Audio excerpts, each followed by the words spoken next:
Hello guys, एक और नई वीडियो में आप सभी का स्वागत है। अपन बात कर रहे थे राजस्थान की आर्थिक समीक्षा के बारे में, जिसमें से 4 चैप्टर अपने कंप्लीट हो चुके थे। आज 5वां चैप्टर अपन बात करेंगे। 5वें चैप्टर का पहला सवाल आता है कि मार्च 2024 तक राज्य की कुल स्थापित विद्युत क्षमता कितनी है। तो कितनी है गाइस, याद रखना 24,783 मेगावाट है। इम्पोर्टेंट सवाल है, ठीक है। नेक्स्ट सवाल आ जाता है कि मार्च 2024 तक राज्य की कुल स्थापित विद्युत क्षमता में निजी क्षेत्र की कितनी हिस्सेदारी है। तो कितनी हिस्सेदारी है, याद रखना 12,000 मेगावाट है। बात की जाए जैसे राज्य सरकार की है, तो राज्य सरकार की कितनी बतानी है आपको। राज्य सरकार की आ जाती है गाइज 9,447 मेगावाट, ठीक है। दूसरा बात करते हैं केंद्र सरकार की, तो केंद्र सरकार का जाती है 3100 मेगावाट। कितने आती है, 3100 मेगावाट आता है।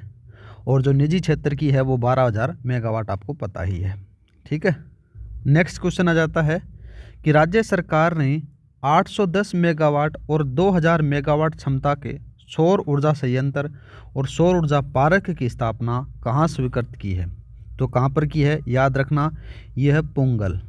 कहाँ पर, पुंगल। और पुंगल कहाँ पर है, बीकानेर में, ठीक है गाइज।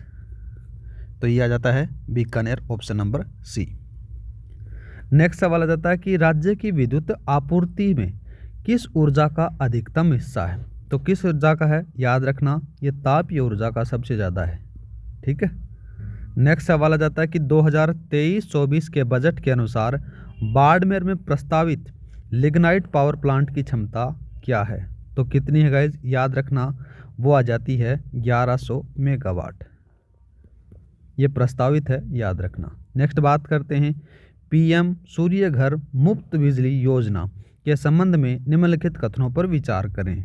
तो पहला कथन आ जाता है कि इस योजना का जो बजट है वो 75,000 करोड़ रुपए है, ठीक है। तो ये बात सही है। नेक्स्ट दिया गया है कथन कि इस योजना के तहत 5 किलोवाट या फिर उससे अधिक सौर ऊर्जा संयंत्र स्थापित करने पर अधिकतम अनुदान है वो 78,000 रुपये है। तो ये कथन यहाँ पर गलत आ जाता है। 5 किलोवाट की जगह कितना आएगा, 3 किलोवाट पर है या फिर उससे अधिक ऊर्जा पर है तो लगाना है उस पर 60% का अनुदान दिया जाएगा। नेक्स्ट बात करते हैं योजना का उद्देश्य हर महीने 100 यूनिट मुफ्त बिजली प्रदान करना है, ठीक है। तो ये कथन भी क्या जाता है, गलत आ जाता है। यहाँ पर 100 यूनिट की जगह कितनी है, 300 यूनिट है, याद रखना कितनी है, 300 यूनिट। इस योजना का जो उद्देश्य है वो हर महीने 300 यूनिट मुफ्त बिजली प्रदान करने का है। तो इसमें केवल कौन सा आता है, ऑप्शन नंबर पहला तो सही है इसमें, और दूसरा तीसरा गलत है। नीचे जाकर अपन पढ़ते हैं तो क्या लिखा गया है, कथन गलत है, तो दूसरा और तीसरा। नेक्स्ट बात करते हैं मुख्यमंत्री निःशुल्क बिजली योजना कृषि अनुदान के तहत कृषि उपभोक्ताओं को प्रति माह कितनी मुफ्त बिजली प्रदान की जाएगी। तो कितनी प्रदान की जाएगी गाइज, याद रखना 2000 यूनिट हैं वो फ्री में प्रदान की जाएंगी। नेक्स्ट बात करते हैं मुख्यमंत्री निःशुल्क बिजली योजना घरेलू सब्सिडी के संबंध में निम्नलिखित कथनों पर विचार करना है। पहला कथन क्या दे रखा कि 100 यूनिट तक बिजली खपत पर कोई शुल्क नहीं है। पहली बात आ जाती है, सही आती है। इसमें क्या बताया गया कि मुख्यमंत्री निःशुल्क बिजली योजना जो घरेलू सब्सिडी के तहत 100 यूनिट तक बिजली पर की जो खपत होगी उस पर कोई शुल्क नहीं दिया जाएगा। दूसरा बताया गया है कि 100 से 200 यूनिट तक की खपत के लिए सभी यूनिट पर शुल्क लिया जाता है, लेकिन शहरी उपकरण और बिजली शुल्क में छूट दी जाती है। तो ये बात गलत आ जाती है, ठीक है। नेक्स्ट कथन आ जाता है कि 200 यूनिट से अधिक की खपत पर पहले 100 यूनिट मुफ्त होते हैं, लेकिन शेष यूनिट पर अन्य शुल्क लागू होते हैं। ये बात सही आती है। तो इसमें क्या बताया गया कि कौन सा कथन सही है, तो पहला और तीसरा ऑप्शन नंबर बी इसमें सही रहेगा। नेक्स्ट बात करते हैं 18 दिसंबर 2019 को शुरू की गई सौर नीति के अनुसार 2024-25 तक सौर ऊर्जा का लक्षित क्षमता क्या है। इसकी जो क्षमता है वो याद रखना कितनी है, 30 गीगावाट। कितनी है, 30 गीगावाट। नेक्स्ट आता है कि मार्च 2024 तक राजस्थान में स्थापित पवन ऊर्जा क्षमता कितनी है। तो कितनी है गाइज, यह भी याद रखना 5209 मेगावाट है। ठीक है। नेक्स्ट क्वेश्चन आ जाता है कि राजस्थान अक्षय ऊर्जा नीति 2023 के तहत सौर ऊर्जा के लिए कितनी लक्षित ऊर्जा क्षमता निर्धारित की गई है। तो उसका याद रखना, इसका जो सही आंसर रहेगा वो आ जाता है 65 गीगावाट। वैसे देखा जाए ना तो 90 जो गीगावाट है, कितना है 90 गीगावाट, 90 गीगावाट का लक्ष्य है, जिसमें से 65 जो गीगावाट हैं वो याद रखना ये सौर ऊर्जा के लिए है। किसमें है, सौर ऊर्जा। और इसी के साथ में जो 15 गीगावाट हैं वो आ जाते हैं पवन ऊर्जा। क्या उन चाहते हैं, पवन ऊर्जा। और साथ में बच गए 10, जो 10 गीगावाट हैं वो आ जाते हैं जल विद्युत के लिए निर्धारित किए गए हैं। ठीक है। नेक्स्ट बात करते हैं, नवीकरणीय ऊर्जा विकास को समर्थन देने के लिए 6 अक्टूबर 2023 को कौन सी नीति शुरू की गई। तो उस नीति का नाम था राजस्थान नवीकरणीय ऊर्जा नीति 2023। नेक्स्ट आता है गाइज, राजस्थान सरकार द्वारा बायोमास कचरे से ऊर्जा नीति या फिर बोलें biomass waste to energy policy कब शुरू की गई। तो कब शुरू की गई, तो याद रखना उसको 29 सितंबर 2023 को शुरू किया जाता है। ठीक है। एक चीज़ और याद रखना, इसी दिन है ना एक हाइड्रोजन नीति है, उसको भी लागू किया जाता है राजस्थान सरकार के द्वारा। ये दोनों नीति एक साथ ही लागू होती हैं। नेक्स्ट आता है गाइज कि ऊर्जा संरक्षण कार्यक्रम के तहत ऊर्जा संरक्षण दिवस कब मनाया जाता है। तो कब मनाया जाता है याद रखना, वो 14 दिसंबर को मनाया जाता है। नेक्स्ट बात करते हैं, नेक्स्ट क्वेश्चन आ जाता है कि राजस्थान इलेक्ट्रिक वाहन नीति 2022 के संबंध में निम्नलिखित कथनों पर विचार करना है। पहला कथन दिया गया है कि यह नीति व्यक्तिगत सार्वजनिक परिवहन क्षेत्रों में ईवी बोले तो इलेक्ट्रिक वाहन को अपनाने का समर्थन करती है। ठीक बात है। दूसरा बात करते हैं, यह नीति जो इलेक्ट्रिक मोबिलिटी के अनुसंधान और विकास को बढ़ावा देने के साथ में कौशल विकास को लक्ष्य रखती है। ये बात भी ठीक है।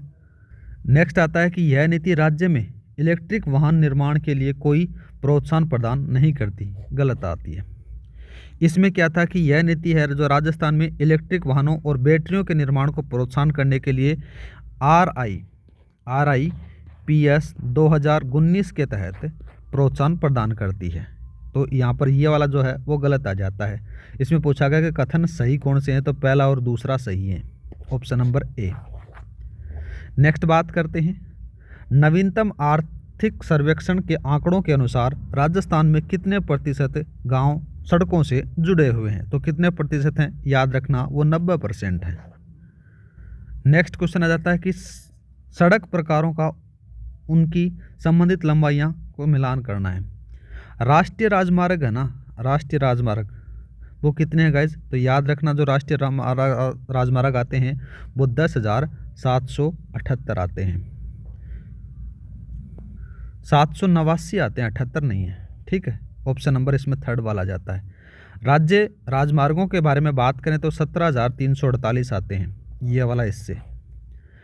और गाँव की सड़कों के बारे में बात करें तो गाँव की सड़कें सबसे ज़्यादा आपको पता ही है, ये आ जाते हैं। और अन्य जिला सड़कें हैं वो आ जाती हैं 68,000 किलोमीटर।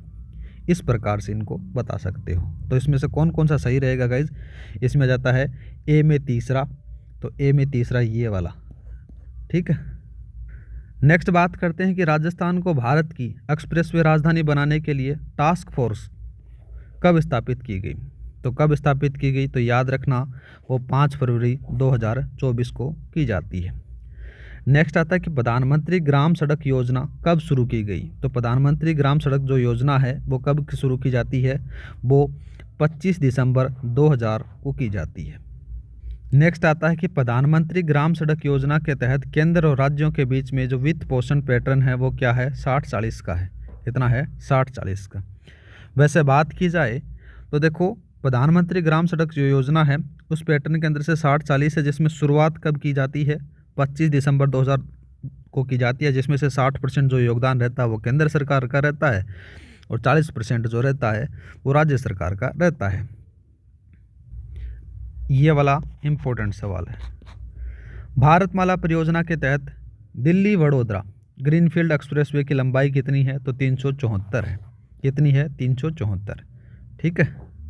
नेक्स्ट बात करते हैं, राजस्थान आपदा प्रतिक्रिया कोष में भारत सरकार और राजस्थान सरकार के बीच में जो योगदान का अनुपात है वो कितना है? वो याद रखना 75-25 का है, GOI और GOR के बीच में। ठीक है। नेक्स्ट बात करते हैं, 2031-32 तक नवीकरणीय ऊर्जा लक्ष्य में से कितनी क्षमता सौर ऊर्जा को प्राप्त करने की योजना है? तो कितनी है? याद रखना उसमें आ जाता है 22,200 मेगावाट। नेक्स्ट क्वेश्चन आ जाता है कि बजट 2024-25 में RRECL द्वारा सौर ऊर्जा से जुड़े सरकारी कार्यक्रमों को लागू करने के लिए कौन सा मॉडल अपनाया गया? तो वो हाइब्रिड के नाम से है, हाइब्रिड वार्षिकी मॉडल को अपनाया गया। नेक्स्ट आ जाता है कि निम्नलिखित में से कौन सा राजस्थान के नो ग्रीनफील्ड एक्सप्रेसवे में शामिल नहीं है? तो वो कौन सा नहीं है? याद रखना वो श्री गंगानगर से जो कोटा वाला है ये नहीं है। नेक्स्ट आता है कि बजट 2024-25 में सड़क दुर्घटना पीड़ितों को अस्पताल ले जाने वाले एक सज्जन व्यक्ति को कितनी वित्तीय सहायता प्रदान की जाती है? तो कितनी की जाती है? याद रखना वो आती है 10,000 रुपये। पहले यहाँ पर 5,000 रुपये दिए जाते थे, लेकिन अब इसको बढ़ा दिया जाता है 2024-25 के बजट के अंदर, तो 10,000 कर दिया जाता है। नेक्स्ट बात करते हैं, PM गति शक्ति योजना के तहत जयपुर से दिल्ली के लिए ITMM बोले तो इंटेलिजेंसी ट्रैफिक मैनेजमेंट सिस्टम के तहत कौन सा राजमार्ग शामिल है? तो कौन सा शामिल है? जरूर छप सकता है गाइज, इम्पोर्टेंट है। ठीक है। तो ये कौन सा जाता है गाइज? याद रखना ये NH48 है। ठीक है, जो जयपुर से दिल्ली के अंदर से शामिल किया जाता है। नेक्स्ट सवाल बात करते हैं, और आज का लास्ट सवाल, निम्नलिखित कथनों पर विचार करना है। पहला कथन दे रखा है कि सड़क सुरक्षा टास्क फोर्स राष्ट्रीय स्तर पर संचालित होती है, गलत बात आती है। ठीक है, सड़क सुरक्षा टास्क फोर्स डिवीजन स्तर पर संचालित होती है, याद रखना, न कि राष्ट्रीय स्तर पर। दूसरा बात करते हैं, जयपुर से भरतपुर राजमार्ग NH21 को PM गति शक्ति योजना ITMS के तहत शामिल किया गया है, ठीक बात आती है इसमें। ठीक है। नेक्स्ट आता है कि ग्रीनफील्ड एक्सप्रेसवे की कुल लंबाई 2500 किलोमीटर है, गलत आता है, 2500 किलोमीटर नहीं है, वो 2750 किलोमीटर है। कितनी है? 2750 किलोमीटर।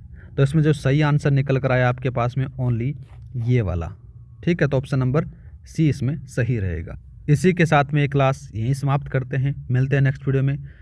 वीडियो अच्छा लगा तो लाइक और सब्सक्राइब करना ना भूलें, जिससे मेरे को थोड़ा बहुत मोटिवेशन मिलता रहे। और जल्दी अपन जो मैराथन क्लासेज हैं सब्जेक्ट वाइज अपन चलाने वाले हैं, जिसके अंदर से एक दो क्लास के अंदर से आपका जो सिलेबस है मैन जो टॉपिकों के साथ में कंप्लीट अपन करवाने की कोशिश करेंगे। आज के लिए इतना ही। जय हिंद, जय भारत।